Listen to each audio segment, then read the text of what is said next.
Ford, welcome for your first committee hearing, I assume. Forgive me, I'm a little nervous. I'm used to having a rock and roll band behind me when I have a microphone in front of me. During the time that I've been given to share my testimony here, I think it's important to note before I start that in these 5 minutes I'll be speaking that somebody in the United States will die of a drug overdose, and it is almost a 72% chance that during those 5 minutes it will be fentanyl related. Having started that way, Chairman Brown, Ranking Member Scott, and esteemed committee members, thank you for having me. I know this is a bit of a curveball, but I like a little baseball myself. My name is Jason D. Ford, but to most I am known as Jelly Roll. It is important to establish earlier that I am a musician and that I have no political alliance. I am neither Democrat nor Republican. In fact, because of my past, my right to vote has been restricted. Thus far, I have never paid attention to a political race in my life. Ironically, I think that makes me the perfect person to speak about this because fentanyl transcends partisanship and ideology, gentlemen and women. This is a totally different problem. And I was speaking outside to the media, and I gave them a statistic that said 190 people a day overdose and die every single day in the United States of America. That is about a 737 plane. That's what about a 737 aircraft can carry.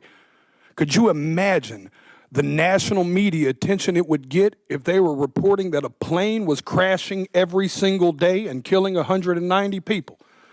But because it's 190 drug addicts, we don't feel that way. Because America has been known to bully and shame drug addicts instead of dealing and trying to understand what the actual root of the problem is with that. But the sad news is that that narrative is changing too, because the statistics say that in all likelihood, almost every person in this room has lost a friend, family member, or colleague to the disease known as addiction. I've attended more funerals than I care to share with y'all. This committee, I could sit here and cry for days about the caskets I've carried of people I loved dearly, deeply, in my soul, good people, not just drug addicts, uncles, friends, cousins, normal people. Some people that just got in a car wreck and started taking a pain pill to manage it. One thing led to the other, and how fast it spirals out of control, I don't think people truly understand. So many people. Equally, I think it's important for me to tell y'all that I'm not here to defend the use of illegal drugs. And I also understand the paradox of my history as a drug dealer standing in front of this committee. But equally, I think that's what makes me perfect to talk about this. I was a part of the problem. I am here now standing as a man that wants to be a part of the solution. I brought my community down. I hurt people. I was the uneducated man in the kitchen playing chemist with drugs I knew absolutely nothing about, just like these drug dealers are doing right now when they're mixing every drug on the market with fentanyl, and they're killing the people we love. I'll be honest with y'all, my desire is to only get older and only do better and be better.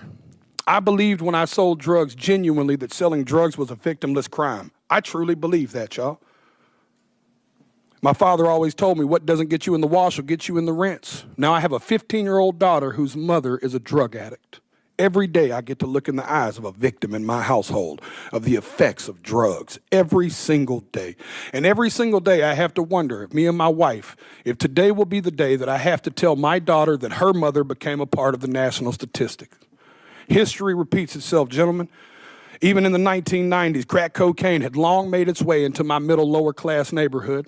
And at that moment, even as a teenager, you could have never convinced me in that moment that there would be a far bigger problem on the horizon in the form of a pharmaceutical drug. And then I watched opioids and Oxycontin burst onto the scene.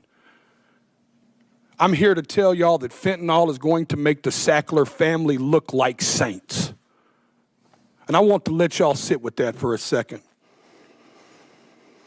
It is time for us to be proactive and not reactive. We were reactive with crack, we were reactive with opioids, and y'all are taking the first step at somebody in Senate finally being proactive.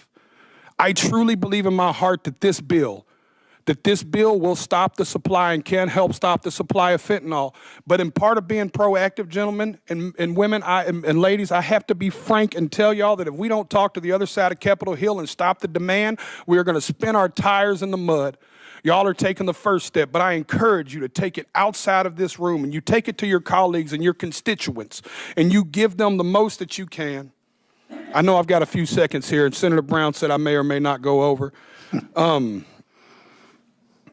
I want to say is that I not only encourage y'all to do this, I encourage y'all to take it a step further. At every concert I perform, I witness the heartbreaking impact of fentanyl. I see fans grappling with this tragedy in the form of music that they seek solace in music and hope that their experiences won't befall others. They crave reassurance. These are the people I'm here to speak for, y'all. These people crave reassurance that their elected officials actually care more about human life than they do about ideology and partisanship. I stand here as a regular member of society. I am a stupid songwriter, y'all, but I have firsthand witnessed this in a way most people have not. I encourage y'all to not only pass this bill, but I encourage you to bring it up where it matters, at the kitchen table. Thank you for your time.